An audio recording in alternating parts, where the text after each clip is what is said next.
Are we good to go? Hi guys, welcome to our Monday night call. My name is Fee Taylor. I'm one of your national marketing directors in the Mesh movement. It's great to have you here this evening. So whether you are joining us live or you are watching this recording, it is my honour and privilege to introduce you to Janeen. Now, Janeen Vosper and I met not that long ago. We are both members of the Women's Network of Australia, and we met at an event where Janeen was presenting. And I absolutely loved her presentation. I know that she has worked with other people in network marketing as well. And I quickly grabbed her book and I have read it cover to cover. It's called Good Girls Do Sell, which I loved the title. I loved it. I thought, yeah, that's very, very clever. What I love about Janeen's presentation and her book is that she really talks about coming across with authenticity. And that, as we know in the Juice Plus world, is very important to us as well. We want to be authentic. We don't want to try and overstate. We want it to be natural and, you know, have that ability to speak to people about what it is that we have to offer and share with them. So I'm not going to talk for very much longer. I am going to hand this over to Janeen. Janeen is going to do a presentation for us this evening, so she'll be sharing some slides as well. So Janeen, I'm going to hand it over to you. You're muted. You'll just need to unmute yourself. Okay. Hi, and thank you very much, Fee. Thanks for inviting me on. I am really looking forward to being here and sharing this information. I have got the slides to share, so I will open it up and then put it on the slideshow and then work through them. But I want people to be able to ask questions as we go along as well, because I think it's really, otherwise we get to the end and people forget what they were going to ask or make comment or share ideas of things that have occurred when they've been in that situation. So what if I get people to pop their questions in the chat and I will just monitor what's coming up in the chat? That's a great idea. Yeah. Okay. Yeah. We can answer them at the end if you like, if everyone just pops your questions into the chat, and then we'll take note of those as we're going along. Okay, so I'll share this now and okay. I thought it was just the share button down the bottom. Isn't that right, Joel? Yes, there's a share green box. There we go. Got it. Oh, we don't want that. We want that. There we go. Okay. The presentation I did the other day that Fee was at was 5 biggest mistakes that people make when they're selling.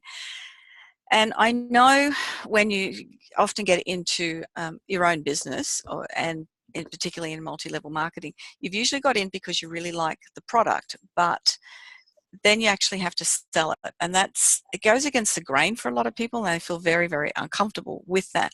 So hopefully when I go through these slides, you might start thinking about a different way of looking at that.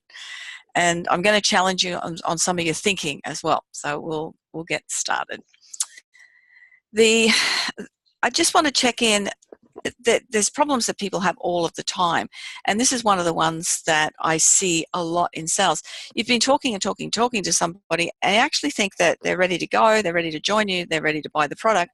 And then all of a sudden something happens and you don't know what it is. And so that happens a lot. Within every business I've ever worked in, and the people tell me that happens a lot. People don't follow up because you don't want to be a pest, and that comes back to some thinking about selling, that it's annoying, and it's because, you know, I work from home a lot, and I would say 2 or 3 times a day I get a phone call, and there's that space.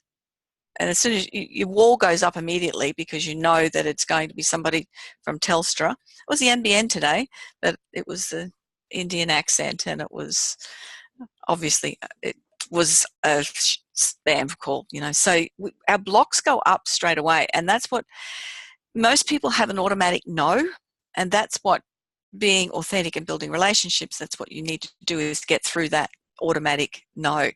And because you're feeling like that, then you don't want to bother people and follow up either. And this is the big one too, you know, that you've gone to your family and friends because you absolutely love the product and you want them to use it as well because it makes you feel so good and you know how good it is, but they don't get quite the message, and you feel like you're being really pushy and you feel like a bit of a shark rather than a friend, and it starts to feel uncomfortable. And a lot of people go through that, especially when they're starting off in a multi-level marketing direct sales business, because you get really excited by the products and by the opportunities the business has to offer, but other people aren't as excited, and they can be really negative as well because they're concerned about you know, and they don't sort of see the same way that you're seeing it. Okay, this is a really scary statistic. Now, I did present this workshop to all women, and I noticed you've got quite a few guys on board here, so I think everyone's going to be a bit surprised by that statistic. And that's what's happening, and that's why so many people are getting into other businesses as well, because there's a need to have that backup plan, and women usually don't have the same superannuation as men do, or if people are changing jobs a lot more now, they don't have the same superannuation and the same financial backing. So it's really important to be able to have something there that's going to support you as well. So getting into, you know, some sort of direct sales business is a good idea. The problem is, though, that, and I do apologise, this is very female-directed for you. I hadn't checked the slides before looking at and seeing how many men you've got on. But the statistics aren't as high for men for the giving up, but they're still fairly high in your own business. That it just becomes too difficult, and so many people do just give up. Because it's not like anything, if you're not making sales, you don't have a business. But there's ways to do it so that you feel really good about it, and so do the people that you're speaking to as well. Okay. A little bit about me, that just so that you know I know what I'm talking about. I used to sell gym wear, and this is in the 1990s, and I used to sell $1,000 worth of gym wear a night, and that was before the Lorna Jane years. Used to go to the gyms and set up, but it was all to do with relationships. I'd go back once a month and I'd have people buying. One of the gyms at Mount Gravatt, I used to sell over $2,000 of gym wear a night, and this is 30% margin on $2,000. It's good fun. And I started working as a GM of sales for a multi-million-dollar business and was training a commission-based sales team. And I did that for the last 20 years. I retired last June from that. And I've been working in my business part-time as well along the way, and realised the differences between the big businesses and my own business. But there's still the similarities when I'm working with commission-based sales, because, you know, that's what you're doing as well. And it was about relationships and not trying to sell. So these were a few of my customers. As Fee said, I've got my book. I usually say that it's for women or smart men, Fee. And I see that you've got smart men on, so we're all good. We've got it covered. And I've written some articles for Koshi's Business Builders as well on sales. So I was asked to contribute to that. So I've been doing this for a long time, and, you know, really enjoy the opportunity now to share that with you guys. And I have a podcast as well. All right. And this is how I've been able to enjoy my successes, is just travel. It's my favorite thing to do. So I've had the opportunities to travel a lot of places around the world. So it's, and sales can't. See, this is the beauty about being in sales. You're not in a fixed income. The highest paid employees used to be, I think they're CEOs of banks now, but the highest paid employees used to be salespeople. So, you know, the opportunity is there to create the life that you want, and to be able to do that. So, and it depends what it is for you. A couple of people that I worked with earlier last year, they were with Surreal, which is a stem cell business, and they were looking at getting up into, they were looking at getting awarded at the summit in Las Vegas, and within 6 months they were able to do that. And it was just applying a lot of the stuff that we're going to talk about. So let's get going. This is number one mistake. We'll go through them and then I'll hit them all up. That people aren't prepared to get uncomfortable. This is why. And if just not, I can see people's faces. Who thinks that has got that somewhere with selling? Selling is manipulative, selling is annoying, it's uncomfortable. Yeah. And that feels, if you're feeling like that as well, it's really hard to project something different, because what you perceive is what you're projecting. If you're feeling that you're being annoying, or that you're feeling that you're uncomfortable because that's what selling's about, then you are going to project that to someone as well. This is what selling is about. Selling is helping. And selling is very, very social as well, and it's about learning about people. So with the product that you've got, Fee, do you want to open up your mic and you tell me some of the benefits of your product? So how does it help people? Well, generally on a health level, very much so. It helps more energy and better sleep and better digestion. And there's, again, being a network marketing company, we don't make claims about what it's going to do. We wait to see how people react. But there's some of the very typical results that people get. But basically, we're there to bridge the gap and help their nutrition. So it's definitely going to be helpful for people who aren't right on top of their nutrition, which is basically the majority of the population. And I would assume that most people who start using the product get, so all of the guys on here have used the product, and then they go, wow, this is amazing. It's got incredible results. I'm feeling so much better. And so I want to share that with everybody, because you want your spouse to feel that way. You want your sister, your brother, your parents, your children to feel like that as well. And when you think that you're selling to them to get a sale, then it's going to feel uncomfortable, annoying, and manipulative. But when you're assisting them to buy a product that is going to help them have better health, then it's a completely different concept, because you're going to talk about it. You're not going to hold back at all, because you know damn well that it's going to make a difference in their lives. And if you don't share it, it's all about you, not about them.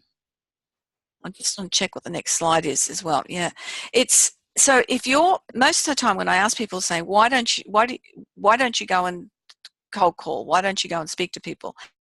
And the answers are usually, I don't want to feel uncomfortable. They won't like me. I don't want to feel like I'm pressuring them. I don't want to be annoying. And if you notice with every one of those statements, it's an I statement, or me. So it means that the whole conversation and thought is all about how you feel and not how you can help somebody else. So it's really your ego getting in the way, instead of just thinking that you can do it and that you can help other people as well. Okay, so that's a big, I'm just turning my phone off. That's a big step in what you're doing and how you're doing it, and it's one of the biggest things. If you can get over that and just know that, of course I'm going to tell people about it. I want everyone to feel as good as I feel, and why wouldn't you? And it's not selling, it's telling. It's a different concept. And if people see that you're not trying to make a sale, you're just sharing information, it really is, it changes the whole, your whole sense of feeling towards it. But you've got to get uncomfortable and do it, because it's not something that you're used to doing usually as well, especially when you're first stepping into direct sales, and you've never had a sales job per se before, although just by the way, we're all in sales all the time. The parent that convinced their children not to take drugs is selling a concept, an idea. If a girlfriend tries on a dress that you really like them in, you're selling to them. So you're selling all the time. It's just that some of it, and most of that time, is for a better outcome and a better result, and as is this, but it's got a different feel to it. So it's shifting it back to that feeling, and that you can actually do it. The second mistake people make is they talk about the features instead of the benefits. So, for example, just looking at this first one, if you're talking about an umbrella, that you say that it's made of wood, it's cloth, but the benefits are, of course, that it keeps the rain and sun off you.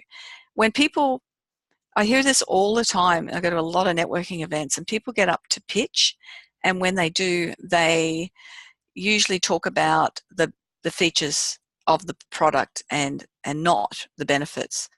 And I'm going to just unmute you again, please, Fee. Or if I don't know if someone else wants to join in and tell me what the benefits of the, because I know you just had some benefits then as well. But yeah, absolutely. Well, there's lots of benefits, and again, it being based around nutrition is definitely, you know, that, and the research. So we have a lot of research, but that again is the feature, but the benefits, you know, come through from the research as well. You know, that does help us. But I think, yeah, absolutely.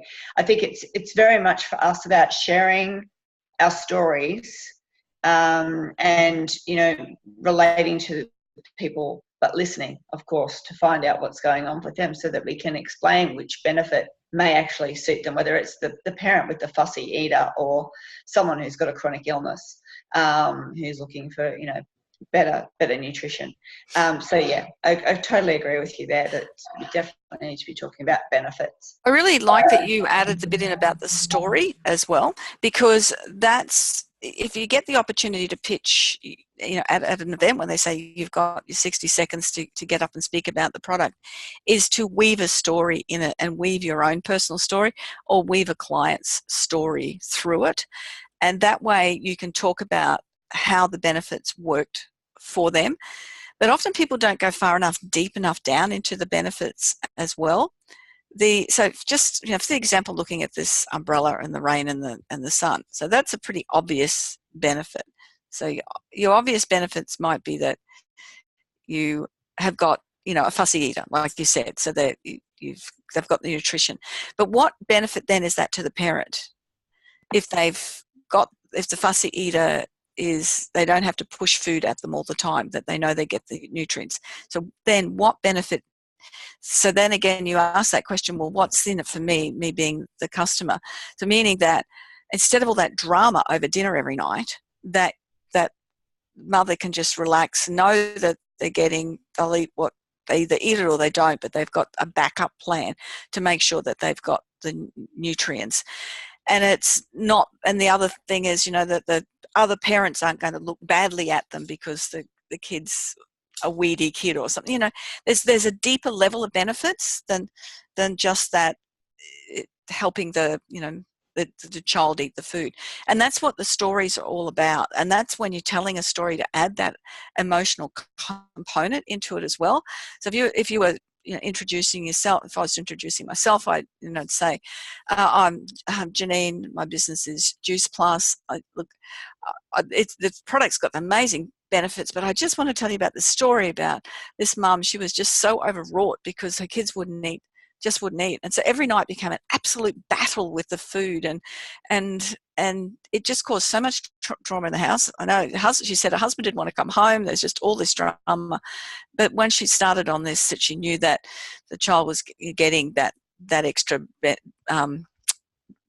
what do we need? Vitamins and that he needed, and so it just relaxed that every night. And so the house became a relaxed, calm household that people could actually enjoy being in.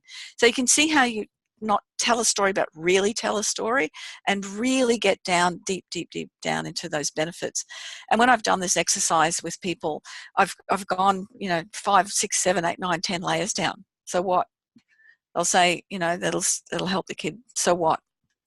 And then you ask the next, so what? And you just keep getting down. And often the most things come back to health, well, not health, more than that, but time and money and stress, you know. So find out, each story is going to be a little bit different as well. It's a really good way to build connection with people. You don't go to them, so what? But obviously, but you just ask them to tell me more about that. How does that affect the household? How does it make you feel? You ask these questions and stop talking about the features and ask questions, and that way you'll know which benefits will work for those particular people as well.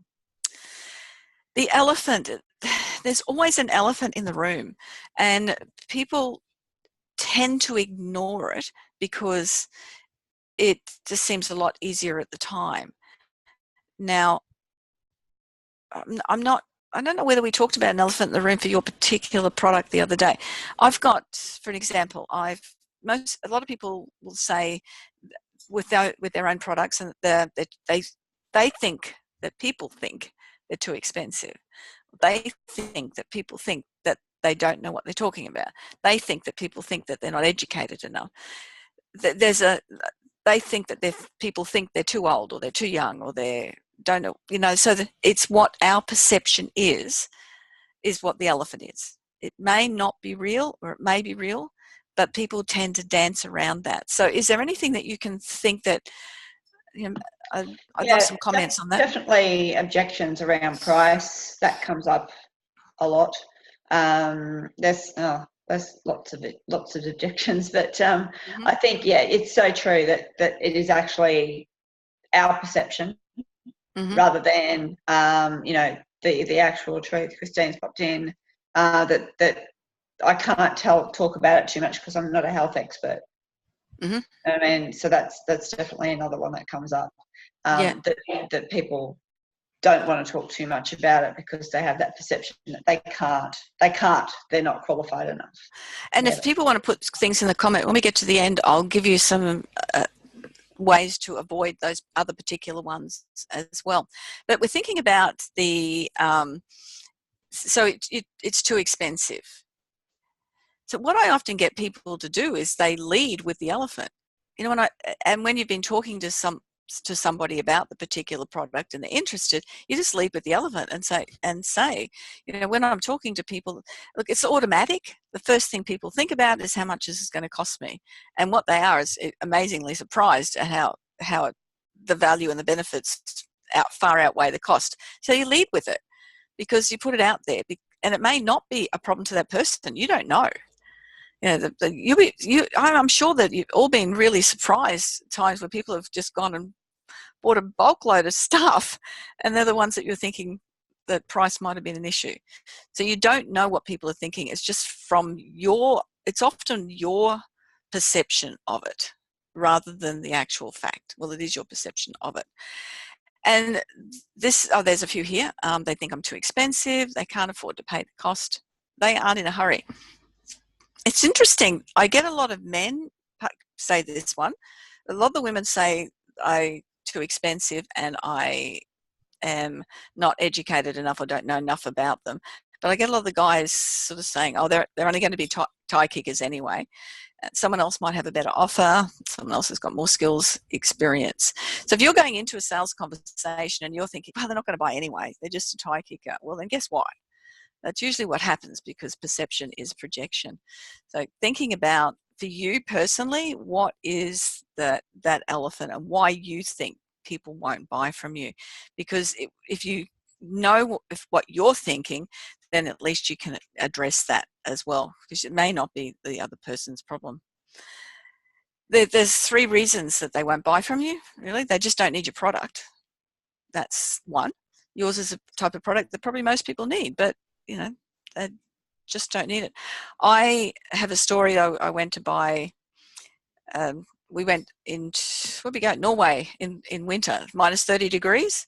And I had seen I didn't have proper shoes or anything like that, but I'd seen some snow boots on sale at Aldi about two years before. And I thought, why would you need snow boots in Queensland? How ridiculous is that? Anyway, didn't buy them.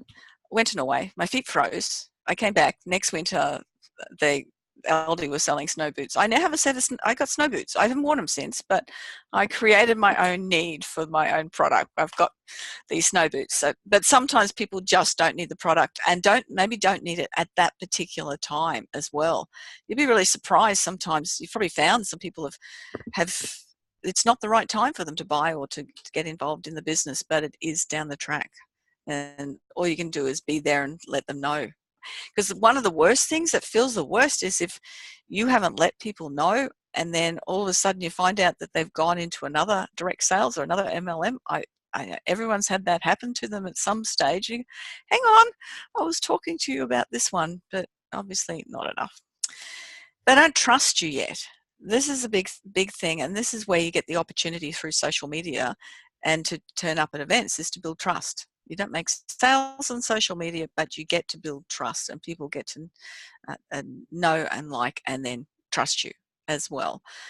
and they just don't see the value yet. And that's where that benefits conversation comes in, about the value in what you're offering. So they're the three reasons. It really, they're not any of those other things. It's just those main 3 points that, and thinking about them as to why then someone isn't buying. It's usually the value and trust, actually. How to deal with the elephant? Identify it. And that's why I'd love to see if anyone's typed up some stuff when we come to the end as to what they think the elephant is, and I will give you some words to say that deal with that elephant as well. But yes, you need to verify it's real. Is it really too expensive? Is it just you that thinks it is, or is it the person thinks it's expensive? And again, asking questions, and not direct questions, but, and it's, what sort of, what do you budget each week for your health? That type of questions, or, that people, and actually people don't think about that. An interesting conversation with someone the other day, and we spend all our youth working really hard and really stuffing up our health, and then we spend our maturity spending money on healthcare products trying to fix up our health. So, and that's not a bad line with your range as well, especially for the younger ones out there. And then you get buy-in, and that's very much like I said with that the thing with the price, but also with the research as well. So you can go in and say, look, I know scientists, but the beauty of it, I don't have to be, because all of the research has been done for me. So you go in with that, because if you're thinking that they're thinking it, if you don't deal with it, you're going to project that out there, that it's a problem. Okay. Don't know how to pitch. Now, I've covered just a little bit of that as well as we've been going along on just telling a story with a pitch, or leading with stepping out and talking about the elephant. But you often get opportunities to pitch. There's lots of events around, and getting to those events and getting in front of people and knowing how to pitch well is, without it sounding like a pitch, is really important. A few steps. And these are 3 really easy steps when you're pitching. It's the first question is, why this? Why is this? Does this work? Here's some ideas. Have you ever felt? Or you can have a statistic at the start, or you can dispel a myth, like it says, for too long we have been taught to believe, I've found. So something that, or introduce a new concept and disrupt someone's thought. So thinking about, when you're doing a pitch, simply going, why this? And those are a couple of good startings for the sentences as well there. I'll leave that on a minute just in case anyone is writing stuff down. And the second point you want to talk about is, why me? Because people are dealing with you. People buy from people, and they still want to know something that's going to support what you're saying. So it may be your own personal experience.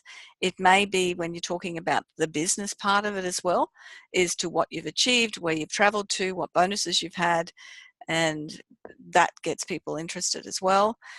And that's what they're looking for, is that credibility. There's no use just saying, you still need to say your name and your business both clearly as well, but there's no use just saying that without having something to back up why they want to buy from you as well. And the other one is, why now? And starting a sentence just as easy, like, now more than ever. So now more than ever, food is the worst quality that we've ever had in life. Or now more than ever, children just seem to have more allergies and dealing with a whole lot of other issues that we never had to deal with 30 years ago. And also, of course, is a call to action. So what do you want someone to do?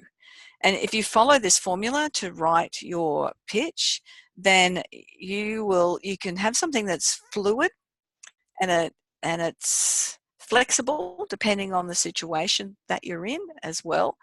And it addresses people's, that automatic no, it opens them up to listening to you a little bit more.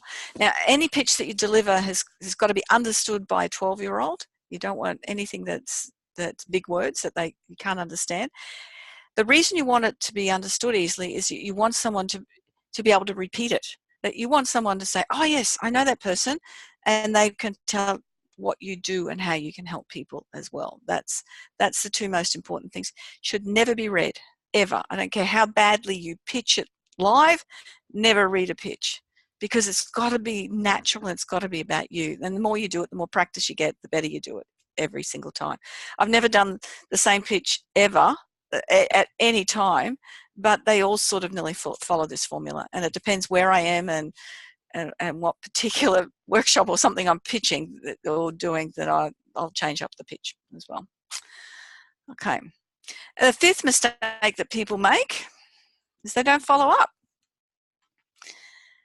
There's some huge statistics around follow-up, and I will give you these statistics. So 44% of people give up, so nearly half.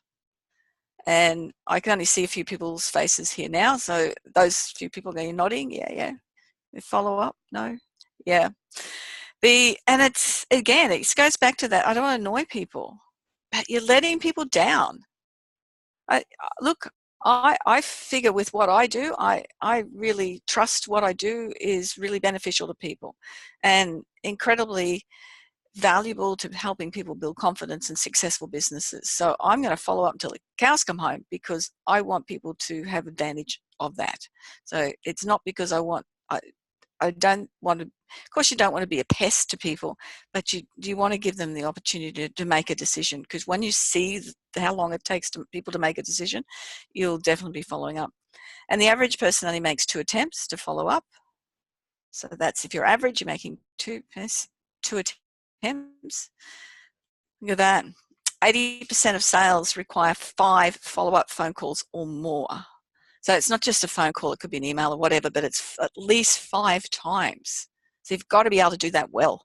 So you're not being a pest and not being annoying. But you can see that it takes that many times. And I think you mentioned fee before. Somebody, you've had clients have been using the product for a long time, and then eventually they're ready to talk about the business part of it as well. So, and 63% of people will not purchase for at least 3 months. So if you miss out on something straight away, it's because they don't see the value yet. They don't trust you. We know they need the product, but they don't see the value and they don't trust you yet. So they need to get to know you more. And that's what being authentic in the sales process is. You're not trying to sell, you're getting people to trust and find value in what your offer is. And 20% will take more than 12 months to buy. And in one of the businesses that I was running, I had people, bigger budget items, but not massive. They keep following up. I'd ring them and say, it's my monthly follow-up call, and you have a conversation with them. And then at the end of the conversation, you then talk about the follow-up. But you can do it, you can do it without being a pest. And I always ask permission too when I'm following up, and if they haven't made a decision with it yet. And it'll be like, I can see that you're still thinking about. How about I give you a call in 2 weeks' time and see where you're going with that, or a month's time. And most people will go, yeah, sure. And they'll either, or if they're not going to do it, they'll say no. And then you save your time, you're not going to waste your time. But ask permission to it. And at least when you follow up, you can go back in and say, I know when we were talking about it, you're very excited about what we were talking about, but you still had a couple of reservations. Can I answer those questions now? What is it that's holding you back? Okay, so that is the 5 mistakes that people make when trying to sell. And I think the next one's my style. That's just somebody else I worked with as well, Wendy. She hated selling, but she got really good at it because she just stopped selling. I told her to stop selling. Don't sell. Just have conversations with people. So, all right, there's your 5 biggest mistakes. There we go, Fee. Fantastic. Thank you so much, Janeen. And I think, definitely some of the things that have popped up in the chat have been, so the price point was definitely one of them. The payment plan commitment. So with the Juice Plus products, they receive all their product in one shipment, but then they have a payment plan to pay it off. so they don't want to commit to paying it off over 2 or 4 months. They can pay up front, of course, but it's like, and another one we've got, one problem I often have is that they don't understand that it's not a supplement. So they kind of shut down their own mind about it being a supplement before we've had a chance to talk So the about it. payment plan, they end up paying the same amount if they pay up front, if they pay it off? Yeah. Okay. So that when you're talking to someone, my conversation would be, so it's actually really exciting, because some people just want to jump straight in and they want to pay for it all up front. And other people, obviously, because sometimes when you're starting something new, you've got to fit it in with your budget. So it might take, so there's an opportunity to pay it off over 2 to 4 months. It just depends. So what's going to suit you the best? You get the product straight away, either way, but you get to choose now whether you want to build it into your budget or you just want to just say, no, what the heck, just pay for it. Yep, great, love it, very good. I think probably the issue around being a supplement, and that does come up from time to time. It's trying to help people or educate people what the product is, so that they understand it's not just your run-of-the-mill supplement that you can buy off the shelf at Woolies and Coles. But I think that's part of the education process. And so for me, that's the long-term building the relationship and planting those seeds in those conversations about it being, the live enzymes in the product, etc., so that they can understand. So I know you've got verbiage around that one. Well, it depends on people's the way they like to receive information as well, because and getting this right, each one of us has a preference to receive information, and we'll get it every other way as well, but we really, especially if we're under a situation of stress, we'll choose to be more visual. So show me a catalogue, show me the pretty pictures and that, and I'll look at that. Or no, just tell me about it. I just want you to tell me about why I should have it. No, I need to go away and think about it and experience. So the auditory digital, the auditory and visual, and the kinesthetic would be, no, I'd really like to taste it and see it. I just want to get a real feel for it. So listening to the words that people use means that you can, well, and first of all, listening to the words you use and what you prefer means that you can understand where you're sitting. About 50% of the people are more visual than anything else, but everyone else is a bit of everything. So if you're trying to show something to somebody who's quite auditory, and they'll be sort of not even looking at what you're showing them because you're very visual, you're trying to, okay, look at these pretty pictures, and they're very auditory, then they're not going to pay any attention to it. And it is, then you're thinking, well, what's wrong with them? They're not even looking at what I'm showing them, but they want you to tell them stuff. So for me, I'm very, very visual, but if I'm getting into looking at something like that, I just ask for, just give me the high points. And so then going into a situation, ask people how they'd like to receive the information. If they're auditory digital, they want to know step by step every single bit of a thing about the product so that they can make a really informed decision. But if they're like me, it's just give me the highlights. So, but you don't know that. So if you start giving me all of the information, I just glaze over and I don't want to know anymore, and I've lost interest straight away. So asking someone, say, look, I can either go through and tell you all of this information about it, because there is a ton of scientific supporting this. We've got, and it talks about enzymes and everything, or I can just give you the punchline and ask people. Yeah, perfect. And yeah, absolutely, we have to definitely cater to different learning styles, and as you say, it takes so many exposures for them to really, for it to sink in, because we're all crazy busy. So it is that follow up, and those exposures, and really listening to what they're saying is extremely important. Yeah, so, asking questions, just zip it. Ask questions and zip it. Because we're always formulating ideas and responses and answers in our head. It's automatic. Everybody does it. But really listen. Just ask a question and and get some good questions. I've got a whole list of good power questions, which are awesome. All different ways to ask questions. So yeah, fantastic. Does anyone else have any other questions for Janeen? I'm just going to go back into that chat. No, I think that is it. Anyone else got any other objections they'd like some verbiage on? Well, we've got Janeen on the call. I can't see anyone typing at the moment. That's all good.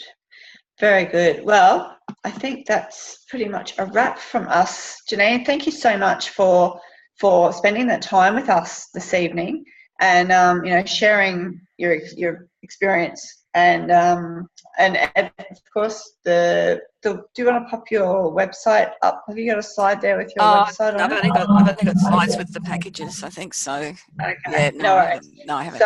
So if anyone wants to, I'll pop Janeen's. I'll get you to stop sharing your screen if you can. Yep. Okay. And if anyone wants to reach out, I'll pop Janeen's website up in our page, in our group page, so that you can all have a look in your spare time and have a look and see. Yeah. My website's janeenvosper.com, so it's really easy to find. Okay.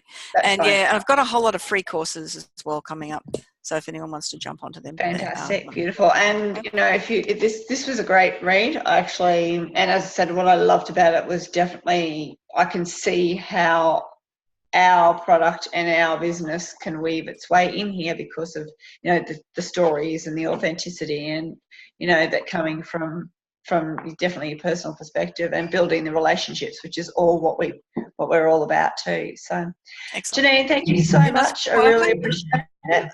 It was nice being on, and good luck with everybody with your business and how you're going. All right, thank you so much. Bye. Thanks everyone. Bye. Bye.